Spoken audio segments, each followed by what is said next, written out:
Do you wish you could be the present mom you've always wanted to be, but still need to provide an income for your family? Are you tired of scouring the internet for legit jobs that will replace your income and that you can do from home in your PJs? Hey friend, welcome to the Virtual Assistant Mama podcast. I know you're over there Googling jobs for moms, legit work at home jobs, or start a side hustle, yet you can't figure out how to take that first step. So instead, you stay stuck, do nothing, or start random side hustles to try to make quick money. Becoming a virtual assistant is the answered prayer you've been waiting for.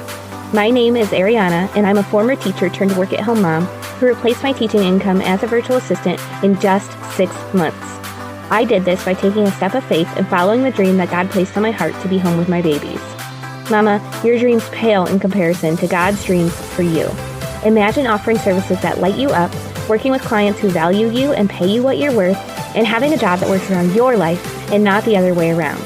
This is the podcast for you. It's time to take that first step. Are you ready? Here we go. Are you struggling with finding new clients as a new virtual assistant? I know that's a big struggle for a lot of us, even if you're not new, is where do I actually go to find good quality clients? I do have an episode or two that I've done about this in the past, but I had someone ask me this question recently, and I'm like, I should probably do an updated episode sharing my thoughts. So in this episode, I'm going to share with you 3 places that you can find paying clients as a new virtual assistant. Number 1, right off the bat, my favorite place to find virtual assistant clients is business Facebook groups or entrepreneur Facebook groups, same thing. This is where businesses are coming in all the time, posting, looking for specific help in their business. They're posting exactly what they need, and literally all you have to do to apply is comment on the post. Sometimes they'll have a form they included that you can go fill out. Sometimes they'll say, feel free to DM me. If they don't say, feel free to DM me, I wouldn't immediately message them. You can say in your comment when you apply, is it okay if I message you? And then if they respond and say yes, then you can message them. But I wouldn't just message them unless they give you permission. So it's really just as simple as applying on the post. And you don't want to just say hey, I'm interested, message me. You want to actually speak to their business a little bit. So go and do some research, click on their profile, see if in their little about section under their Facebook photo, see if they have their Facebook business page listed or their Instagram or their website. Go learn a little bit about their business and then speak to that in the comment when you apply. There are seriously probably hundreds, if not thousands, of business Facebook groups that you can go and join. If you just type in the top, entrepreneur or female entrepreneur, in the search bar, a bunch of different groups will come up that you can join. And you just want to look when the list of groups comes up, it'll say how many members it has in it. And it'll usually also say how many posts have been posted in that group within the last week. So you just want to look for something that has a good amount of activity. So you know it's a group that you'll actually probably find leads in. Okay. So that is where I've landed 90% of my virtual assistant clients. That's where so many of the Virtual Assistant Mama Academy students have landed their first clients, all of their clients, etc. But yeah, it is just a great place to go because businesses are actively seeking help for these different services. Now, another really good place to find paying clients as a new virtual assistant is Instagram. Instagram's a little bit more of a long game in that you want to be posting somewhat consistently. I'd say 3 times a week on your own Instagram account. That way, when you're networking with businesses on Instagram, if they go to your profile, they see that you have a decent amount of stuff you've posted. And it can be simple things like answering a question about the service you offer, maybe walking them through what it looks like when they hire you, the things that you can help them with in their business. It doesn't have to be reworking the wheel. And if you posted a post 20 posts ago, you can redo it again, maybe revise it just a little bit, but repurpose. You don't have to, like I said, you don't have to rework the wheel all the time. So with Instagram, you can go into different business hashtags and go start networking with the businesses that are using those hashtags. Start liking their posts, start responding to their stories, start commenting on their posts. Just build that relationship, and then they'll see that your name keeps popping up, and they'll start to realize like, oh, hey, if I need help with this service, this is going to be my go-to. Or maybe I don't need help with this service, but I know somebody who does. This helps so much because when they're ready to hire for the service that you offer, they know you're already familiar with their business. They know you're already tapped into their community. They're more likely to hire you because you've already shown an interest in their business.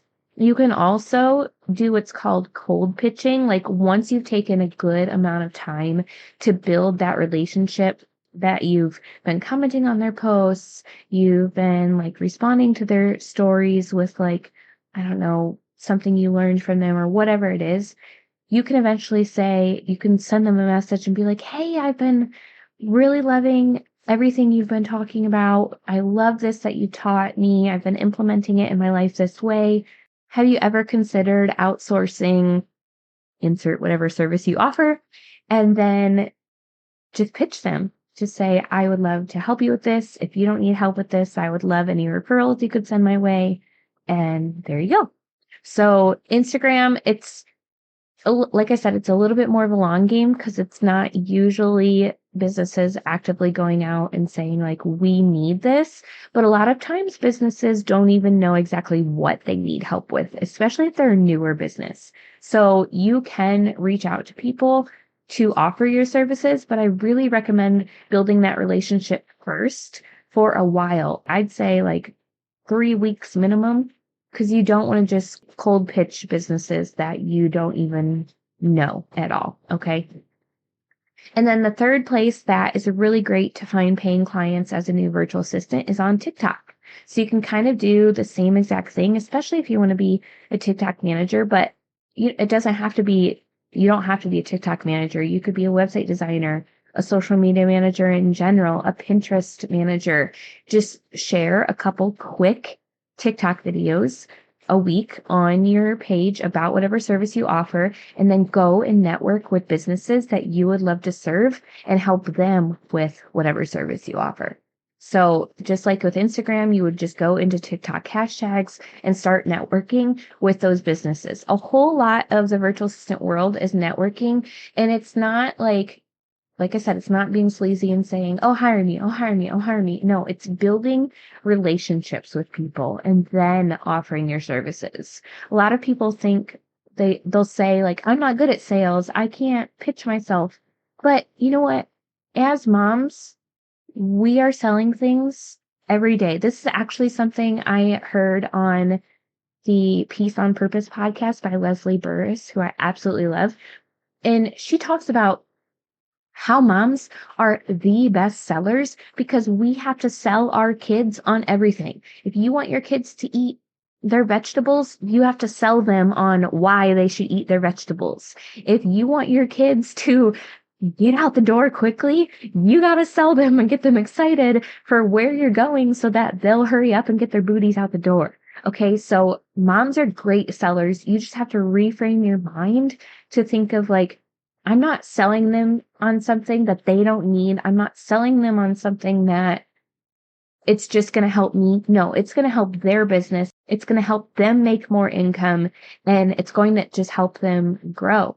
Okay. So yes, being a business owner, being a virtual assistant, you do sometimes have to pitch yourself, but in the long run, if you're consistent with it, you'll get those recurring clients, and then you don't have to pitch yourself nearly as much as you would have had to like in the beginning. Okay. Now, briefly, I do want to mention two places that I don't recommend looking for virtual assistant clients, and that is Upwork and Fiverr. Now, these will say like it's a platform you can get on to find freelance clients, but the problem with these platforms is one, you have to pay, like you have to buy credits from Upwork or Fiverr, and then you have to spend like so many credits to apply to a position. So you're paying these companies to apply to the positions that you might not even land. So I really don't recommend that. And a lot of times these projects, they don't pay enough. They are not paying what they should be for these roles that they're looking to hire for. A lot of the people who are on these sites, they're from other countries that can charge a lot less because their cost of living is a lot less. And so they'll hire from just like different countries that can charge way less, but then that leaves you stuck. If you decide to go down and only charge that little bit, I'm talking like only a couple dollars an hour, how many hours are you going to have to work to actually make a decent living? So don't do that. Stick with business Facebook groups, Instagram, TikTok. You could also even do like LinkedIn. Indeed has some, but just stick with one platform at first, maybe add in a second later, and just be consistent with it. And if you are consistent for like, I'm talking a month, 2 months, you will start to land those clients. You will see that snowball effect come into play, and it's only up from there. Okay. So real quick, let me recap the 3 places that you can find paying clients as a new virtual assistant. Number 1 is business Facebook groups. Number 2 is Instagram. And number 3 is TikTok. As always, if you have any questions about any of this, you can come into our free Facebook community. That's facebook.com/groups/virtual assistant mama. You can also send me a DM on Instagram at ariana.vernier. I'm an open book. I'm happy to answer your questions and just support you in any way I can. All right, y'all. I love you so much, and we will see you next time. Thanks so much for hanging out with me today. I would love to bless you with a free gift as a thank you. All you have to do is leave a review of the show on Apple Podcasts, take a screenshot, and send it to podcast@virtualassistantmama.com. I'll send you a code so you can snag my virtual assistant toolkit for free. And don't forget to come hang out with us in our free community, facebook.com/groups/virtual assistant mama. I'm so honored to support you in your journey to becoming a virtual assistant. Until next week, y'all, keep following the dreams that were placed on your heart so you can be the present mama you've always wanted to be.